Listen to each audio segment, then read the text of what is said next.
Okay. Hello, everyone. This is Fahad.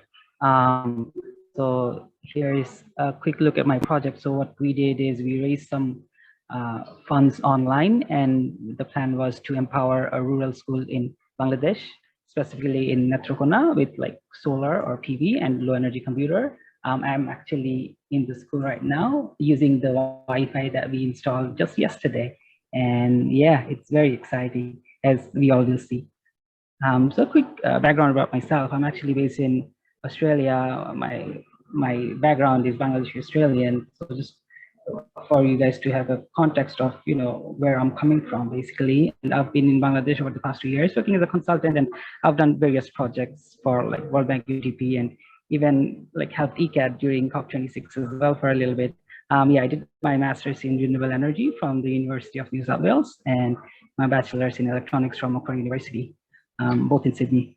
So what are we doing? We are adding like PV or photovoltaics in a school with specific technology and features specific to the Bangladesh environment. I'll get more to it later.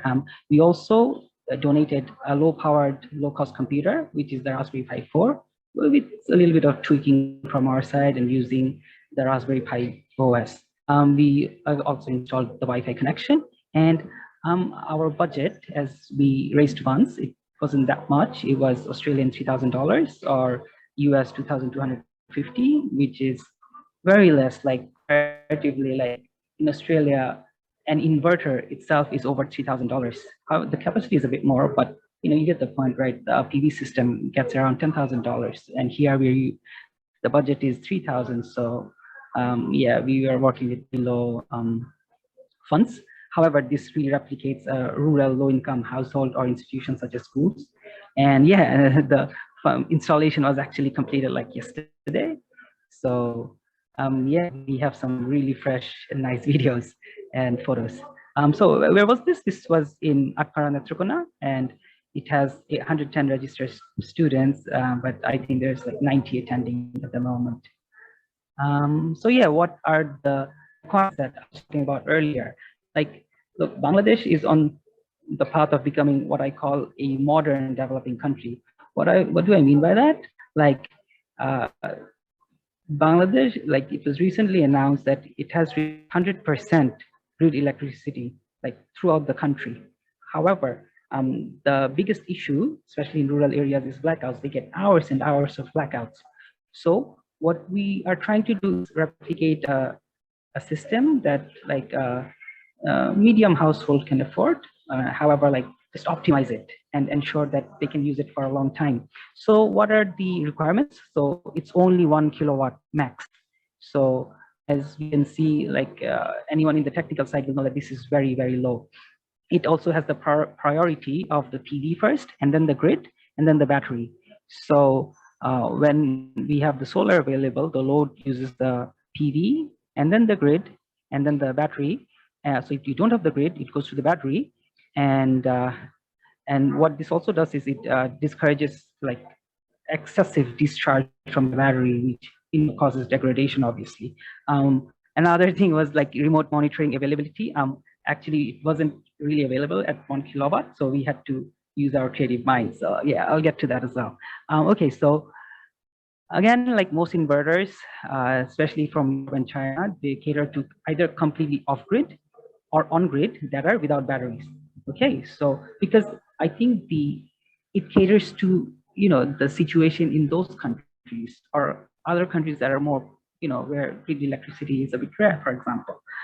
However, Bangladesh, since it's 100% electrified, we need hybrid inverters that can use the grid, but also a battery and also the PV. So it makes like puts a fair bit of pressure on the inverter, and which means that because of the complexity, most inverters start from 3 kilowatt, which is 3 times of what we need.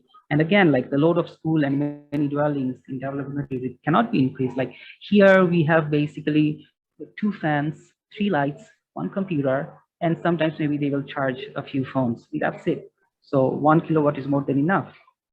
So Oh yeah, and another thing is like there has also been a lot of complaint from rural consumers that the system goes down, either the inverter itself or mostly the batteries.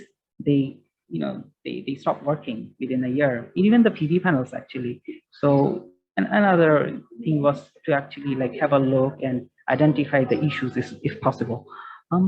Okay, so what did we install? So one VA Solar IPS. It's Indian made and it's highly popular in Bangladesh, very popular, and because of the low capacity, the low cap, and also it is $300. And however, it does not have monitoring. We after a lot of search, we found like a high quality like Victron inverter, but just for the Victron parts itself, inverter, charge controller, and monitoring, it was $3,200 and only for 800 VA. So yeah, that's very low. However, again, like many suppliers also flagged like longevity concerns about these solar IPSs. We also installed 550 watt PV panels, so 750 in total, 200 ampere hour batteries, and other balance of system items. So this was around $1,700 Australian. We also installed the Raspberry Pi computer with the monitor and keyboard, mouse, speaker, all the rest. This was $350, and it was actually in the current market, it's actually very good. We got a very good price. Again, the Wi-Fi as well, as mentioned. And okay, so look, for me, monitoring is very important because a PV system will give you symptoms first, and then it'll go like really bad, it'll break, right? But first, it'll show you signs. This is where the monitoring system is so important, which is so like heavily underutilized here. So what we did is we used, I got some Sonoff smart switches, and they monitor your energy usages as well. So every day, every month, and the real time as well, as you can see here. So yeah, that's been very good. Like for here, for example, here we can see that for the there is no power, but the output is 31 watts, right? So from this we can conclude that so this is the grid input, by the way. So there is grid input is 0, but the output from the inverter is 31 watts. So 31 watts is coming from the PV panels itself. And so they're basically saving grid electricity. Finally, we also installed 2 fans because yeah, summer's almost here and it's very hot, and Ramadan is approaching as well, which is the month where Muslims fast. Okay, so I just wanted to show a quick video. Okay, so we were installing and finalizing the system yesterday, last night basically, and this is what was happening. So there was like a little storm and there was full blackout, and have a quick look. So that's me like, adding the computer and changing settings. And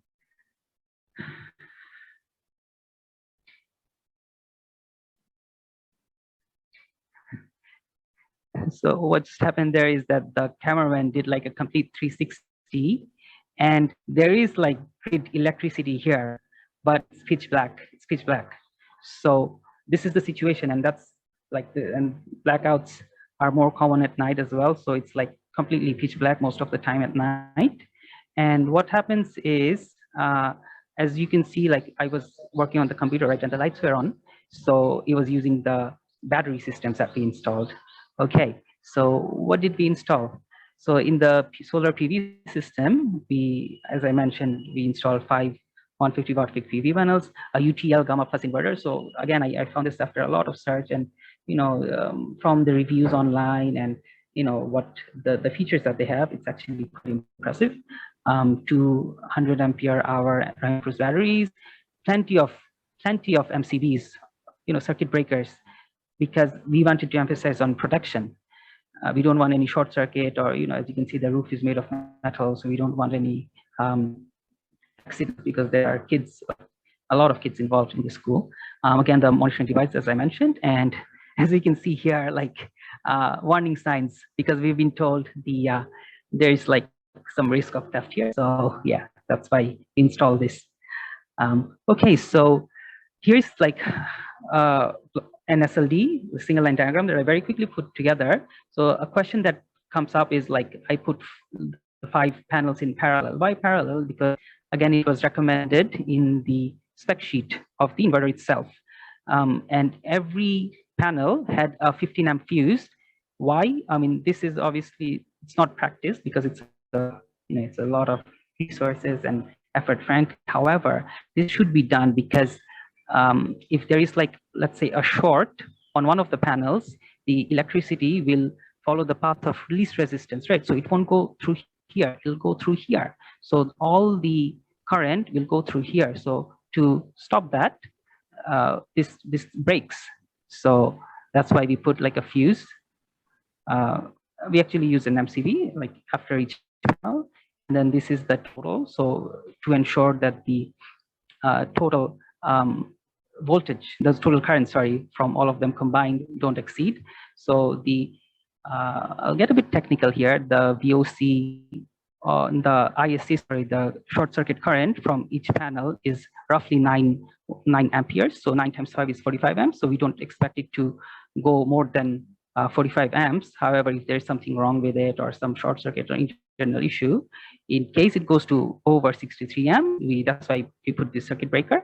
And this is for lightning protection. In case there's like lightning, there's a lot of current, a lot of voltage. So this will break as well. And here is the our inverter.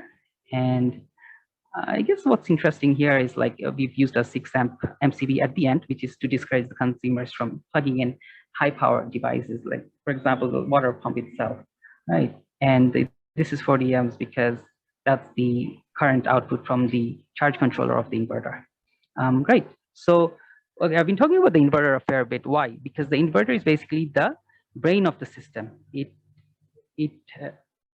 decides what energy to use and where it goes, basically, right? So the priority of the inverter, like according to the Bangladeshi setting, like the rural Bangladesh setting, I reckon the priority of the SUB, so which is the solar, then the utility, and then the battery. This priority is very important. So I've seen a lot of inverters, they don't support it. So this should be looked into. Like we should ensure before getting an inverter that this feature is available, like using solar for loads directly and not through the battery. So what some inverters do is they charge the battery through solar and then the battery is discharged on the load. So the conversion is not direct through the load of the PV, through the generation of the PV, but it's discharging from the battery itself. And as I mentioned earlier, it leads to degradation of the battery. And there's also like, there are a lot of other things like battery charging, current voltage, high cut, boost capability. We take these values from the technical data sheet. However, there's been an issue, like this is an example of the data sheet that was provided. And unfortunately, there is no technical information here at all. There's just one here that says, for 10 hours, it has 100 ampere hour.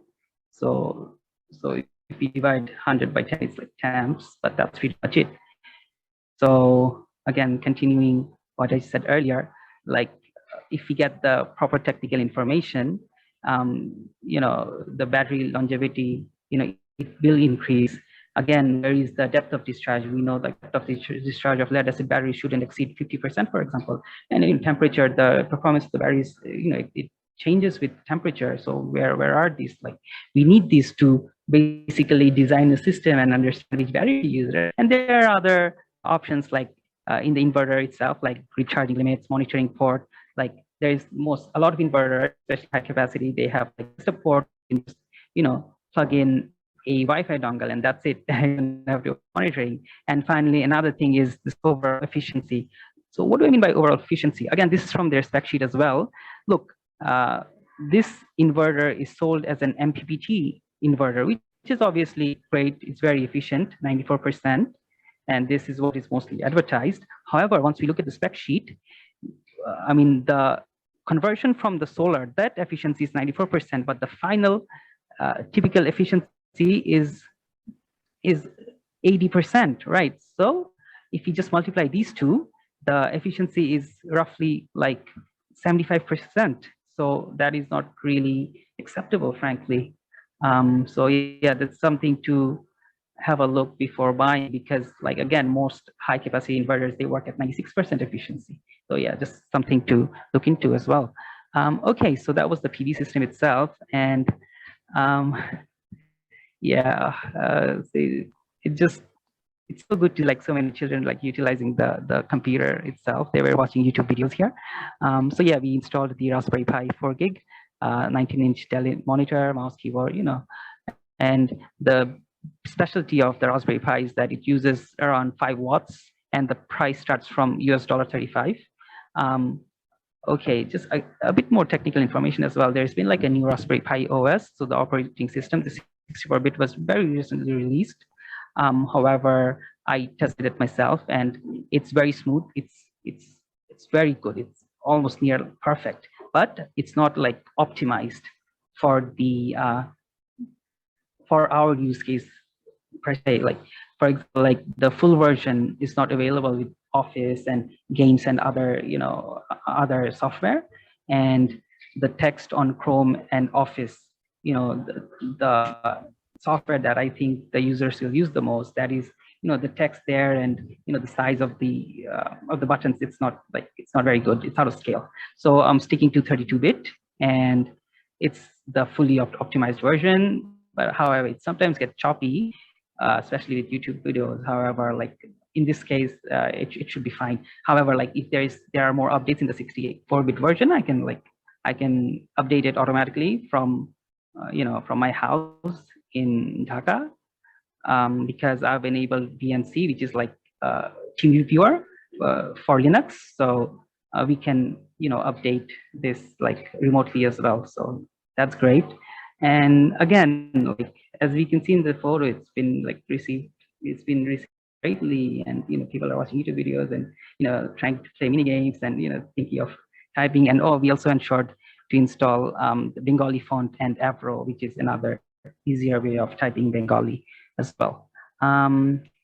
Okay, so as mentioned, like this, we just finished installation basically yesterday, so we are very like new in terms of implementing our ideas, right? So what are we looking for? Like, if the PV system and computer actually help the students in school, like we plan to do surveys, like eventually weekly, monthly, and that's the plan, to have a look at how they're utilizing the solar system, for example, if it's actually being used for for the school students or for other purposes as well. And that's one. And another important aspect is how they're utilizing the computer itself, and if they need more training, for example. However, from what I've seen, like the youth, like especially like teenagers, they have very good idea about computers and all that. Like they're very tech savvy, so hopefully, yeah, they can be teachers as well. Yeah, it's something to definitely look to. Okay, and the Raspberry Pi, there's been like a previous project with like in 2018 with like an older version, so it was much slower back then.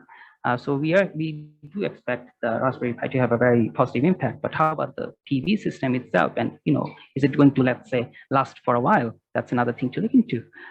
Finally, the PV monitoring system and analysis. Again, I've talked about monitoring a fair bit because I know it's very important. And yeah, like once we get all the data, I will analyze the data, and then we can also see if it's performing as to, and if the batteries is fine, and what's going on, if there are any other issues going on. So moving forward, we can perhaps also do like other designs in the inverter models and combinations. Yeah, so look, this just started as a very small idea from my head. Like I just started like a crowdfunding page, and the first target was $3,000, and we reached it. And so that's what led to all these students enjoying electricity now and a computer. And look, we are now raising more funds, so feel free to donate actually. So so yeah, like the plan is like there are lots of different types of inverters, so just perhaps install, like let's say Luminous is a popular one, so it would be nice to do like an inverter, like a system with Luminous inverter, or perhaps we can even do with the Victron system, the expensive one that I mentioned. So we can compare with the really elite, really like high quality ones with the cheaper ones, and how how the performance varies. So that would be pretty cool as well. So to end, I just wanted to show a very quick video. Yeah, but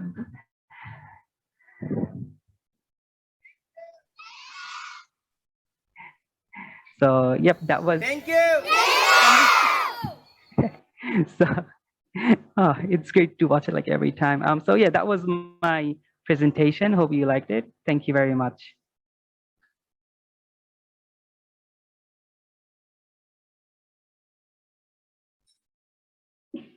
Okay. Fahad, is there any moderator or anybody we are self-moderate? Or I think we are self-moderating. Yeah.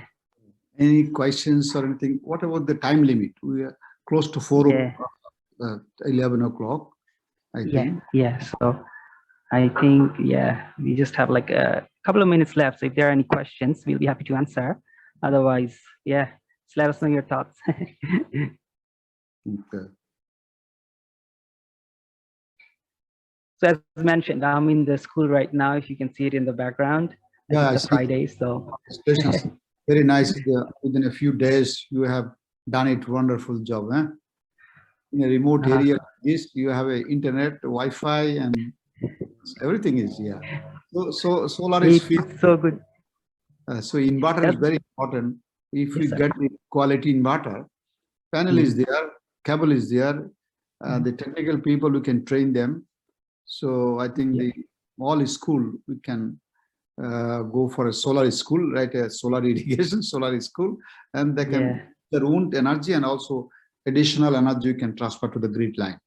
So this would be another way how greening the grid line. Yeah, school, college. I'm discussing with you a few days back. We are trying to develop the integrating the school and also teacher, student, and also solar irrigation. They are pumping for their toilet facilities and other computer training center. So the school would be the hub because the roof is free. The roof, roof is free. And so utilize the roof. And the beauty of schools is like the load is usually like used during the daytime, right? So they can use directly from the PV. It doesn't have to, go to the battery and then discharge at night, for example, and there is load at night. You can keep some battery small so that for the instantaneous for blackouts, obviously. Yes. 10-15% or something of energy, it can be done. So this is, we can plan that way. We like to do it one or two pieces seriously, then we can demonstrate it to the national level. Yes. I mean, I'm very keen to get more data on, on this system, and hopefully, the preliminary data looks very good. Unless in the ground level, quite good. You are working the ground level. Now you have the practical knowledge, technical specification of this equipment, but you see the smiling faces of the children is much more important. That's a reward experience, actually. You can you attended very high class university is good, but now you're working in the very remote areas of Bangladesh. That's good. You can transfer in the knowledge. I hope so. Yep. Yeah, that's good. Nice. So I think if any more questions, so we can help take up the Sakib so that we can conclude here because the time is completed 1 hour.